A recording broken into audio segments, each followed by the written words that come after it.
God believes ministries پیش کرتے ہیں خدا اور انسان کا ملاپ، پاسٹر جوش کے ساتھ۔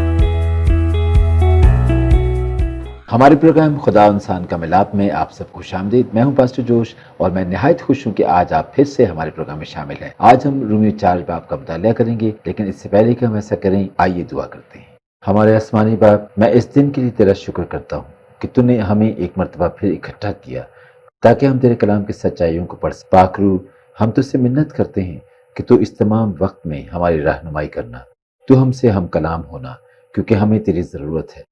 اور خداوند، ہم تجھ سے منت کرتے ہیں کہ تو ہمارے ہونٹوں کو مسح کر اور مجھے وہ الفاظ دے جو تو مجھ سے کہلوانا چاہتا ہے۔ تو تمام سننے والوں کے کانوں کو مسح کر اور تمام دیکھنے والوں کو بھی برکت دے، تاکہ خداوند آج لوگوں کی زندگیاں تبدیل ہوں اور پاک روح کے وسیلہ سے آج ایک بڑا کام ہو۔ خداوند فضل دینا، آمین۔ تو اب ہم رومیو 4 باب کے بیچ میں ہیں، اور اس پورے باب میں پولس رسول باب ابراہیم کی بات کر رہے ہیں، جو ایمانداروں کا باب کہلاتا ہے اور جو یہودی قوم کا بانی ہے۔ اور پولس رسول ہمیں اس باب میں یہ بتاتے ہیں کہ ابراہیم راست باز اس لیے نہیں ٹھہرایا گیا تھا کیونکہ اس نے بہت عظیم کام کیے تھے، بلکہ وہ اس لیے راست باز ٹھہرایا گیا کیونکہ وہ خداوند پر ایمان رکھتا تھا، اور اسی وجہ سے وہ خداوند کے حضور راست باز ٹھہرایا گیا۔ تو یہ ایک مرتبہ پھر سے ہم نے دیکھا کہ اپنے زور سے، اپنی طاقت سے جب ہم کچھ کرنا چاہتے ہیں تو ہم ناکام ہوتے ہیں۔ اس کے برعکس جب ہم خداوند کو اپنی زندگیوں کا حصہ بنا لیتے ہیں تو ہم راست باز ٹھہرتے ہیں۔ تو آئیے ہم رومیو 4 باب اس کی 16 آیات سے آخر تک پڑھیں گے اور پھر اس کے بارے میں بات کریں۔ تو رومیو 4 باب 16 آیات سے پڑھتے ہیں۔ رومیو 4 باب 16 سے 25 آیات۔ اسی واسطے وہ میراث ایمان سے ملتی ہے تاکہ فضل کے طور پر ہو، اور وہ وعدہ کل نسل کے لیے قائم رہے، نہ صرف اس نسل کے لیے جو شریعت والی ہے بلکہ اس کے لیے بھی جو ابراہیم کی مانند ایمان والی ہے۔ وہی ہم سب کا باپ ہے، چنانچہ لکھا ہے کہ میں نے تجھے بہت سی قوموں کا باپ بنایا، اس خدا کے سامنے جس پر وہ ایمان لایا اور جو مردوں کو زندہ کرتا ہے، اور جو چیزیں نہیں ہیں ان کو اس طرح بلا لیتا ہے کہ گویا وہ ہیں۔ وہ نا امیدی کی حالت میں امید کے ساتھ ایمان لایا تاکہ اس قول کے مطابق کہ تیری نسل ایسی ہی ہوگی وہ بہت سی قوموں کا باپ ہو۔ اور وہ تقریباً 100 برس کا تھا، باوجود اپنے مردہ سے بدن اور سارہ کے رحم کی مردگی پر لحاظ کرنے کے ایمان پر ضعیف نہ ہوا، اور نہ بے ایمان ہو کر خدا کے وعدہ میں شک کیا، بلکہ ایمان میں مضبوط ہو کر خدا کی تمجید کی، اور اس کو کامل اعتقاد ہوا کہ جو کچھ اس نے وعدہ کیا ہے وہ اسے پورا کرنے پر بھی قادر ہے۔ اسی سبب سے یہ اس کے لیے راست بازی بن گیا۔ اور یہ بات کہ ایمان کے لیے راست بازی گنا گیا نہ صرف اس کے لیے لکھی گئی بلکہ ہمارے لیے بھی، جن کے لیے ایمان راست بازی گنا جائے گا، اس واسطے کہ ہم اس پر ایمان لائے ہیں جس نے ہمارے خدا یسوع مسیح کو مردوں میں سے جلایا۔ وہ ہمارے گناہوں کے لیے حوالے کر دیا گیا اور وہ ہم کو راست باز ٹھہرانے کے لیے جلایا گیا۔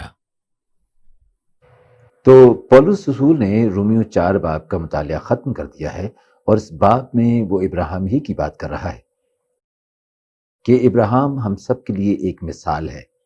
اور آپ نے یہ دیکھا کہ پولس ہمیں یہ دکھانا چاہ رہا ہے کہ ابراہیم نہ صرف یہودی قوم کا بانی تھا بلکہ وہ ہر اس انسان کا باپ ہے جو اس کی طرح کا ایمان رکھتے ہیں۔ کیا آپ جانتے ہیں کہ ابراہیم کبھی بھی خداوند کی کسی بھی بات پر شک نہیں کرتا، وہ ہمیشہ خداوند کی ہر ایک بات پر ایمان لایا، اور شاید یہی وجہ ہے کہ آج بھی ہم اسے ایمانداروں کا باپ کہتے ہیں۔ یہاں تک کہ جب خداوند نے ابراہیم سے کہا کہ تیری اولاد آسمان کے ستاروں اور ریت کے ذروں کی مانند ہوگی، اس وقت بھی ابراہیم نے خداوند سے ایک مرتبہ بھی سوال نہیں کیا، جبکہ اس وقت ابراہیم کے پاس کوئی اولاد بھی نہ تھی، اور وہ نہ صرف اس لیے کیونکہ ابراہیم جانتا تھا کہ خداوند کون ہے۔ دیکھیے 17ویں آیت، ابراہیم یہ بات جانتا تھا کہ خداوند وہ ہے جو مردوں کو بھی زندہ کرنے کی قدرت رکھتا ہے۔ اب دیکھیے یہ ہم سب کے لیے ایک سیکھنے کی بات ہے کہ ہمارا ایمان بھی اس قدر پختہ ہونا چاہیے، لیکن ہم کیا کرتے ہیں؟ ہم تو انسان ہونے کے ناطے اور بھی کمزور ہو جاتے ہیں۔ جیسے ہی کوئی مصیبت ہمارے قریب آتی ہے، ہم اپنی کوششوں سے بھی سب کچھ ٹھیک کرنا چاہتے ہیں۔ ہم یہ بھول جاتے ہیں کہ ہمارے پاس تو قدرت والا خداوند موجود ہے۔ اگر وہ مردوں کو زندہ کر سکتا ہے تو کیا وہ ہمیں ان مشکلات اور پریشانیوں سے آزاد نہیں کر سکتا؟ خداوند تو اگر صرف کچھ کہہ ہی دے تو وہ ہو جاتا ہے۔ ضرورت صرف اس بات کی ہے کہ ہم ابراہیم کی طرح خداوند پر ایمان رکھیں، جو نہ صرف خداوند کی تعریف و تمجید کیا کرتا تھا بلکہ یہ بھی جانتا تھا کہ خداوند کون ہے اور اس کی کیا قدرت اور کیا اختیارات ہیں۔ اور یہی وجہ ہے کہ ابراہیم ہر طرح کی مشکلات کا سامنا کرتا چلا گیا۔ ایک ایسا شخص جس کے پاس اولاد ہی نہ ہو اور وہ اب بوڑھا ہو گیا ہو اور خداوند اس سے کہے کہ تیری اولاد ریت کے ذروں کی طرح ہوگی، کیا آپ سوچ سکتے ہیں اگر آپ یا میں اس کی جگہ ہوتے تو شاید ہم شک کرتے کہ یہ کیسے ہو سکتا ہے۔ جسمانی اعتبار سے ہمیں بہت سی چیزیں مشکل لگتی ہیں، لیکن مبارک ہیں وہ لوگ جو خداوند پر توکل کرتے اور اس کی قدرت پر شک نہیں کرتے۔ اور خداوند نے پھر ابراہیم سے وعدہ بھی پورا کیا تھا۔ یہی بات خداوند اپنے لوگوں کو سمجھانا چاہتا ہے کہ وہ اس پر اپنے پورے دل، اپنی پوری جان اور اپنی پوری روح سے ایمان لائیں اور اس بات کو جانیں کہ خداوند کے پاس تو اس قدر قدرت ہے کہ وہ مردوں کو بھی زندہ کر سکتا ہے۔ پھر ہم کیوں اپنے ایمان میں کمزور ہو جاتے ہیں؟ بلکہ پولس رسول آگے چل کر رومیوں میں یہ بتائیں گے کہ جب خداوند نے ابراہیم کو یہ حکم دیا کہ وہ اسحاق کی قربانی دے جو کہ اس کا اکلوتا بیٹا تھا، تب بھی ابراہیم نے خداوند سے کوئی سوال نہیں کیا، کیونکہ وہ خداوند کو جانتا تھا اور خداوند سے محبت رکھتا تھا اور خداوند کے وعدوں سے بھی واقف تھا۔ اور خداوند نے ابراہیم سے یہ وعدہ بھی کیا تھا کہ وہ اسحاق کے وسیلہ سے ہی مبارک ٹھہرے گا اور اس کی اولاد آسمان کے ستاروں اور ریت کے ذروں کی مانند ہوگی۔ تو ایک طرح سے ابراہیم یہ پہلے ہی جانتا تھا کہ اگر وہ اسحاق کو قربان بھی کر دے اور یہاں تک کہ اگر اسحاق مر بھی جائے تو بھی خداوند اسحاق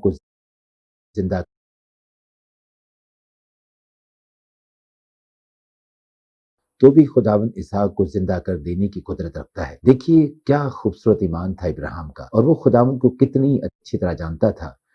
ہم مسیحیوں کے لیے بھی ایسا ہی ایمان ہونا چاہیے۔ صرف خداوند سے متعلق جان لینا اور اس سے متعلق بائبل مقدس میں سے پڑھ لینا ہی کافی نہیں ہے، بلکہ خداوند کے ساتھ وقت گزارنا بھی ضروری ہے اور اس پر اسی حد تک ایمان لانا بھی ضروری ہے جیسے ابراہیم کا ایمان خداوند پر تھا، کہ اگر کچھ چیزیں ہم خداوند کے لیے قربان بھی کر دیں تو بھی وہ انہیں ہمیں زندگی میں واپس لانے کی قدرت اور قوت رکھتا ہے۔ ہم اکثر اوقات ذہن نشین تو کر لیتے ہیں، لیکن اپنے دلوں سے ہم پوری طرح ان باتوں پر یقین نہیں رکھتے، بلکہ ہمارے دلوں میں شک آ جاتا ہے۔ ہم شک کرنے لگ جاتے ہیں کہ کیا خداوند ہمارے لیے ایسا کر سکے گا؟ کیا وہ ہمیں اس مشکل سے نکال پائے گا؟ میرے عزیزو، یہ کیسا ایمان ہے؟ جس خداوند نے آپ کو تخلیق کیا، جس نے آپ سب کو زندگی بخشی، جس نے بے شمار معجزات کیے، تو کیا وہ آپ کی زندگیوں میں معجزات کرنے کی قوت اور قدرت نہیں رکھتا؟ جو خدا ابراہیم کا تھا، آپ سب کا بھی وہی خداوند ہے۔ اسی لیے اپنی طاقت سے مشکلات حل کرنے سے بہتر ہے کہ ہم اپنے خداوند کے حضور التجا کریں اور یہ بات ہمیشہ یاد رکھیں کہ جن لوگوں کی جنگیں خود خداوند لڑتا ہے وہ کبھی بھی نہیں ہارتے۔ لہٰذا انسانوں سے زیادہ خداوند پر توکل کرنا سیکھیں، جس نے اکثر اوقات لوگوں کو دوسرے لوگوں پر توکل کرتے دیکھا ہے۔ ہم ایک دوسرے سے مدد کی امید رکھتے ہیں اور سوچتے ہیں کہ اگر یہ بندہ میری مدد کر دے تو یقیناً میں اپنی پریشانی سے آزاد ہو جاؤں گا، یا اگر وہ شخص مجھے کچھ پیسے دے دے تو میرا پورا مہینہ آرام سے نکل جائے گا۔ میں آپ لوگوں سے آج یہ کہنا چاہوں گا کہ انسانوں پر توکل کرنے سے کبھی کچھ حاصل نہیں ہوتا، اور یہ میں نہیں کہہ رہا، یہ کلام مقدس کی بات ہے کہ ملعون ہے وہ شخص جو کسی انسان پر توکل کرتا ہے۔ انسان تو خود خداوند کا محتاج ہے، وہ آپ کو کیا دے پائے گا اور کیا دے سکتا ہے؟ انسانوں پر بھروسہ رکھ کر شرمندہ ہونے سے بہتر ہے کہ انسان خداوند پر بھروسہ رکھ کر کبھی بھی مایوس نہ ہو، کیونکہ جب ہم خداوند پر بھروسہ رکھتے ہیں تو وہ ہمیں کبھی بھی شرمندہ نہیں ہونے دیتا اور نہ ہی وہ ہمیں مایوس ہونے دیتا ہے۔ یہ بات مت بھولیں کہ جن انسانوں کے آگے آپ ہاتھ پھیلاتے ہیں ان کو بھی عطا کرنے والا خداوند ہے۔ اس لیے بہتر ہے کہ آپ بھی خداوند ہی سے مانگیں۔ اور ایک اور بات جو کہ ہم ابراہیم سے سیکھتے ہیں وہ یہ ہے کہ ابراہیم نے خداوند کی بات سے نا اتفاقی ظاہر نہیں کی۔ اس نے خداوند سے یہ نہیں کہا تھا کہ خداوند یہ سب کیسے ہوگا یا یہ چیز ناممکن ہے۔ آئیے اب 19 آیت کو دیکھتے ہیں۔ اور وہ جو تقریباً 100 برس کا تھا، باوجود اپنے مردہ سے بدن اور سارہ کے رحم کی مردگی پر لحاظ کرنے کے ایمان میں ضعیف نہ ہوا۔ اس نے خداوند سے کسی بھی قسم کا سوال نہیں کیا تھا، بلکہ ہم دیکھتے ہیں کہ خداوند جو کچھ بھی ابراہیم سے کہتا تھا وہ اس کی فرما برداری کرتا تھا۔ جب خداوند نے اس کو بیٹا دینے کا وعدہ کیا تو وہ یہ بات جانتا تھا کہ 100 سال کی عمر میں ایک بیٹے کا باپ بننا ناممکن ہے، اور اس وقت اسی کی بیوی سارہ بھی 90 برس کی تھی۔ ابراہیم جانتا تھا کہ عمر کے اس حصے میں آ کر ماں باپ بننا مشکل ہے، لیکن وہ یہ بھی جانتا تھا کہ یہ سب خداوند کے لیے ناممکن نہیں ہے۔ حالات چاہے کیسے بھی کیوں نہ ہوں، خداوند قادر مطلق ہے۔ اس کے لیے حالات کو بدلنا کوئی مشکل بات نہیں ہے، اور مسیحی ہونے کے ناطے ہمیں ویسے بھی ان مشکلات سے چھپنا نہیں چاہیے۔ جب ہم اس دھرتی پر رہتے ہیں تو ایسی بہت سی مشکلات ہیں جن کا سامنا ہمیں کرنا پڑتا ہے۔ ہم ان حالات سے چھپ نہیں سکتے یا ان سے بھاگ نہیں سکتے۔ اسی طرح ابراہیم بھی اپنے حالات سے واقف تھا۔ وہ جانتا تھا کہ جسمانی اعتبار سے بہت سی چیزیں مشکل اور ناممکن نظر آ رہی ہیں، لیکن روحانی اعتبار سے اس کا ایمان بہت مضبوط تھا۔ کیا ہم سب کا بھی ایسا ہی ایمان ہے؟ کیا ہم بھی اپنی مشکلات، اپنی پریشانیوں میں گھبراتے نہیں ہیں؟ کیا ہم بھی ابراہیم کی طرح پرسکون رہتے ہیں؟ کیونکہ ہمیں پتا ہے کہ خداوند سب ٹھیک کر دے گا۔ ایک پاسٹر نے ایک مرتبہ یہ کہا تھا کہ جب ہمارے پاس ایمان نہ ہو اور ہم یہ سوچیں کہ ہماری مشکلات خداوند سے بڑی ہیں تو ہم ہمیشہ انہیں مشکلات میں گھرے رہیں گے، اور جب ہم اس بات کا اظہار کرتے ہیں کہ ہمارا خداوند ہماری پریشانیوں سے بہت زیادہ بڑا ہے تو خداوند بھی ہمارے الفاظ کی لاج رکھتا ہے اور ہم بڑی سی بڑی مشکلات سے بھی نکل جاتے ہیں۔ اصل میں جب ہم صرف اپنی پریشانیوں پر ہی نگاہ کرتے ہیں تو گویا ہم یہی سوچتے رہتے ہیں کہ یہ مسئلہ کس طرح حل ہوگا۔ ہم اپنے وسائل ڈھونڈتے ہیں، خود سے کوششیں کرتے ہیں کہ کسی طرح سے ہم اپنی مشکلوں سے نکل جائیں، اور اکثر تو یہ بھی ہوتا ہے کہ ہم مشکلوں سے نکلنے کے بجائے دھنستے چلے جاتے ہیں۔ اس کے برعکس اگر ہم اس بات کا اقرار کر لیں کہ ہمارا خداوند سب کچھ کر سکتا ہے اور اس کے آگے اور کوئی بھی کام ناممکن نہیں ہے، تو ہمیں ذہنی سکون بھی ملتا ہے اور ہم مشکلات سے بھی آزاد ہو جاتے ہیں۔ یہ چھوٹی چھوٹی چیزیں ہمیں خداوند کے قریب بھی لے آتی ہیں اور ہمیں خداوند سے دور بھی لے جاتی ہیں۔ اسی طرح جب ہم کبھی کسی بیماری میں مبتلا ہو جاتے ہیں تب بھی ہمارا ایمان کمزور ہوتا دکھائی دیتا ہے۔ مثلا جیسے ہی لوگ کینسر جیسی بیماری کا نام سنتے ہیں تو وہ ڈر جاتے ہیں اور ایک دم سے انہیں یہ خیال آتا ہے کہ اب ہم کبھی بھی صحت یاب نہیں ہو سکیں گے، کیونکہ بہت سے ڈاکٹرز کا کہنا ہے کہ کینسر لا علاج ہے، اور شاید کسی حد تک یہ بات ٹھیک بھی ہے۔ کینسر تو لا علاج ہو سکتا ہے، لیکن ہمارا خداوند کبھی بھی اتنا کمزور نہیں تھا کہ وہ کسی بھی بیماری کا علاج نہ کر سکے۔ میں پھر یہاں ابراہیم کا ذکر کروں گا کہ ابراہیم کو بھی جب بتایا گیا کہ اس کے پاس اولاد ہوگی تو وہ بھی شک کر سکتا تھا، کیونکہ اس کے نزدیک بھی 99 سال کی عمر میں بیٹا ہونا ناممکن سی بات تھی، لیکن اس نے ان سب چیزوں پر نظر کرنے کے بجائے صرف اور صرف خداوند پر نگاہ کی، کیونکہ وہ خداوند کو جانتا تھا۔ آج ہم بیماریوں کا نام سن کر ہی کانپنے لگ جاتے ہیں۔ ہم سوچتے ہیں کہ بس اب تو ڈاکٹرز نے یہ کہہ دیا ہے تو موت ہی ہمارا نصیب ہے، اور ہم موت ہی کا انتظار کرنے لگ جاتے ہیں۔ جن لوگوں کے پاس اتنا قدرت والا خداوند ہو انہیں تو کبھی بھی کسی بھی بیماری سے نہیں ڈرنا چاہیے۔ جو خدا مردوں کو زندہ کرنے کی قدرت رکھتا ہے، کیا وہ آپ کو بیماریوں سے آزاد نہیں کر سکتا؟ جواب آپ کو ڈاکٹر دیتے ہیں تو آپ لوگ انسان پر اتنا بھروسہ کیوں کر لیتے ہیں؟ آپ کیوں یہ نہیں سوچتے کہ آپ زندہ خداوند کو ماننے والے لوگ کوئی بھی بیماری آپ کے اور میرے خداوند سے زیادہ بڑی نہیں ہو سکتی۔ یہ صرف اور صرف ہمارا ایمان ہے جو ہمیں زندگی اور موت کی طرف لے جاتا ہے۔ لوگ کینسر جیسی بیماری کے لیے لاکھوں روپے خرچ کرتے ہیں صرف اس لیے کہ انہیں شفا مل جائے اور وہ بچ جائیں، لیکن جہاں مفت شفا ملتی ہے لوگ وہاں آنا پسند نہیں کرتے۔ خداوند تو آپ کو مفت خداوند تو آپ کو مفت شفا دیتا ہے، اسے آپ کے پیسے سے کوئی لالچ نہیں، لیکن ہاں وہ آپ کے ایمان کو ضرور دیکھتا ہے۔ اور آپ نے یقیناً پاک کلام میں یہ پڑھا ہوگا کہ ہر شخص کو اس کے ایمان کے موافق ملتا ہے۔ کیا آپ کو وہ مفلوج یاد ہے جس کو لوگ چارپائی پر لے کر آئے تھے؟ آپ کو کیا لگتا ہے اس مفلوج کا کیا ایمان ہوگا؟ وہ کیا سوچتا ہوگا؟ وہ تو شاید یہ سوچتا ہوگا کہ میں اب کبھی بھی چل پھر نہیں سکتا، اب میں زندگی بھر ایسا ہی رہوں گا۔ لیکن آپ ان لوگوں کا ایمان دیکھیے جو اسے چارپائی پر ڈال کر لے کر آئے، اور جب دیکھا کہ بھیڑ بہت زیادہ ہے اور وہ خداوند سے نہیں مل سکے گا تو انہوں نے مکان کی چھت سے چارپائی کو وہاں اتارا جہاں خداوند یسوع مسیح موجود تھا۔ تو کیا آپ یہ بات جانتے ہیں کہ خداوند نے اس مفلوج کے ایمان کو نہیں اس مفلوج کے ایمان کو نہیں بلکہ ان لوگوں کے ایمان کو دیکھا تھا جو اسے وہاں اس کے پاس لے کر آئے تھے، اور ان لوگوں کے ایمان کے موافق خداوند نے اس مفلوج کو شفا دی تھی۔ آج بھی اگر لوگ کسی خطرناک بیماری میں مبتلا ہو جاتے ہیں تو آپ لوگ جو خداوند کے لوگ ہیں، جو خداوند کو جانتے ہیں، آپ دوسروں کے لیے باعث برکت ثابت ہو سکتے ہیں۔ آپ اپنے ایمان کا اظہار کر سکتے ہیں، لیکن اس کے لیے یہ نہایت ضروری ہے کہ پہلے آپ لوگ خود ایمان میں مضبوط ہوں اور خداوند کو جانتے ہوں۔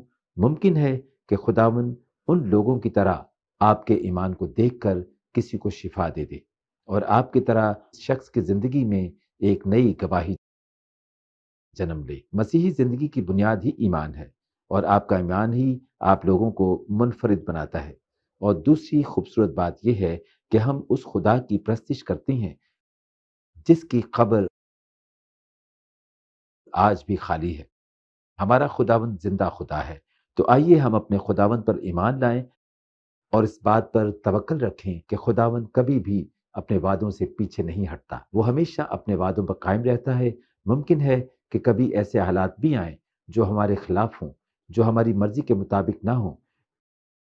میں ہمارے آج کے پروگرام کا اختتام آخری کچھ آیات سے متعلق کر کے کرنا چاہوں گا، جہاں پولس رسول 23 آیت سے کہتا ہے، اور یہ بات کہ ایمان اس کے لیے راست بازی گنا گیا، نہ صرف اس کے لیے لکھی گئی بلکہ ہمارے لیے بھی جن کے لیے ایمان راست بازی گنا جائے گا، اس واسطے کہ ہم اس پر ایمان لائے ہیں جس سے ہمارے خداوند یسوع مسیح کو مردوں میں سے جلایا گیا، وہ ہمارے گناہوں کے لیے حوالہ کر دیا گیا اور ہم کو راست باز ٹھہرانے کے لیے جلایا گیا۔ اب دیکھیے پولس رسول واپس انجیل کی بنیاد کی طرف جا رہے ہیں، اور یسوع مسیح کی صلیب پر جان دینے کی وجہ سے ہم سب اور ہمارے گناہ تھے۔ کیا آپ جانتے ہیں کہ ہماری خطاؤں کی وجہ سے یسوع مسیح کو مجرم ٹھہرایا گیا؟ اور میرے خیال سے ہم سب کو یہ بات معلوم ہے، اور میں پچھلے کافی ٹائم سے یہ بات کر رہا ہوں، لیکن اس میں سب سے اہم بات یہ ہے کہ یسوع مسیح اس لیے مردوں میں سے جی اٹھا تاکہ ہم فضل کی زندگی گزار سکیں۔ اب اگر ہم اس بارے میں سوچیں تو جب یسوع مسیح نے صلیب پر اپنی جان دے دی تھی تو خداوند یہ کہہ سکتا تھا کہ بس اب سب ہو گیا ہے، اور اس وقت بھی ہمارے اور خدا کے بیچ کی دوری ختم ہو سکتی تھی، لیکن خداوند نے ایسا ہرگز نہیں کیا۔ خداوند چاہتا تھا کہ وہ یسوع مسیح کو مردوں میں سے زندہ کرے تاکہ ہم اس کے جی اٹھنے کی خوشی کو منا سکیں۔ وہ یسوع مسیح کے جی اٹھنے کو پوری دنیا کے سامنے لانا چاہتا تھا تاکہ ہم اس چیز کو جان سکیں کہ یسوع مسیح نے ہماری خاطر جان دی تھی تاکہ ہم راست باز ٹھہرائے جا سکیں اور ہمیں وہ تمام حقائق مل سکیں جن کا اصل حقدار خود یسوع مسیح تھا۔ اسی لیے اب ہمیں بار بار اس بات کے لیے پریشان ہونے کی ضرورت نہیں ہے کہ پتہ نہیں خداوند نے ہمیں قبول کیا بھی ہے یا نہیں۔ خداوند ہمیں بہت پہلے ہی قبول کر چکا ہے۔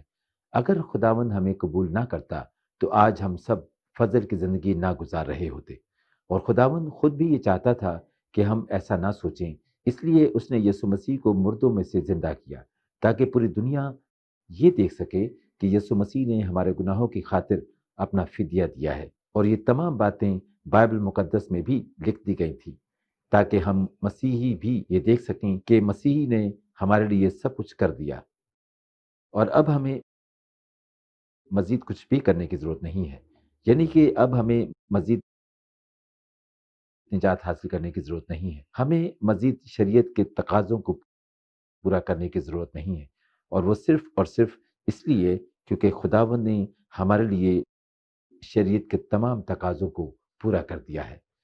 اب اگر ضرورت ہے تو صرف اس بات کی کہ ہم یسوع کی قربانی پر ایمان لائیں، یسوع مسیح کی اس قربانی پر ایمان لائیں جو اس نے ہمارے گناہوں کی خاطر دی، اور خداوند نے یسوع مسیح کی قربانی کو قبول کیا ہے۔ اور آپ رومیو 5 باب میں بھی یہ دیکھیں گے کہ پولس رسول ہمیں یہ بتائیں گے کہ ہم خداوند کے حضور راست باز ٹھہرائے گئے ہیں۔ لیکن اس سے پہلے کہ میں ہمارے آج کے اس پروگرام کا اختتام کروں، میں ان تمام لوگوں کو دعوت دینا چاہوں گا جنہوں نے مسیح کو آج بھی قبول نہیں کیا، اور جو خداوند کو جاننا اور اس کے ساتھ ایک مضبوط رشتہ قائم کرنا چاہتے ہیں۔ اگر آج آپ خداوند کو اپنی زندگیوں میں قبول کرنا چاہتے ہیں تو آپ یسوع مسیح کے ذریعے ایسا کر سکتے ہیں، یعنی کہ یسوع مسیح کے صلیب پر دی گئی قربانی کو پورا کر کے آپ خداوند کو قبول کر سکتے ہیں۔ خداوند ہمیں بہت پہلے ہی قبول کر چکا ہے۔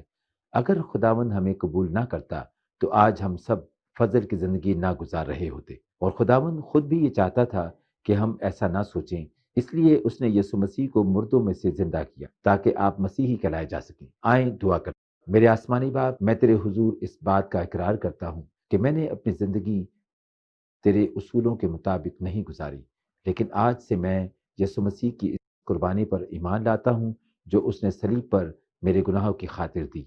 میری خاطر وہ گناہ گار ٹھہرا تاکہ میں فضل کی زندگی گزار سکوں اور خدا کا بیٹا کہلایا جا سکوں، اور کیونکہ آج میں یسوع مسیح کی قربانی کو قبول کرتا ہوں تو میرا ایمان ہے کہ آج سے میں بھی خدا کے خاندان کا حصہ ہوں۔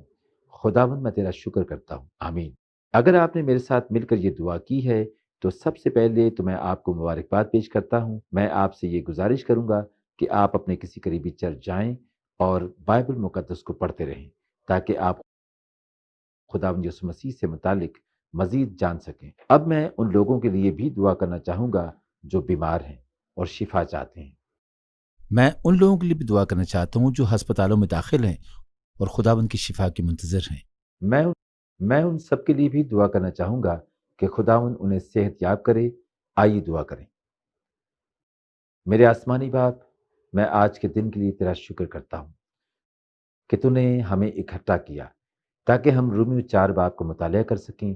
خداوند تیرا شکر کرتے ہیں کہ تو نے ہمیں ایک مرتبہ پھر سے یاد دلایا کہ ہمیں باپ ابراہیم کی طرح تجھ پر ایمان لانا چاہیے اور اپنی مصیبتوں اور پریشانیوں سے نہیں گھبرانا چاہیے، کیونکہ خداوند تو ہماری مشکلات سے کئی زیادہ قدرت والا ہے۔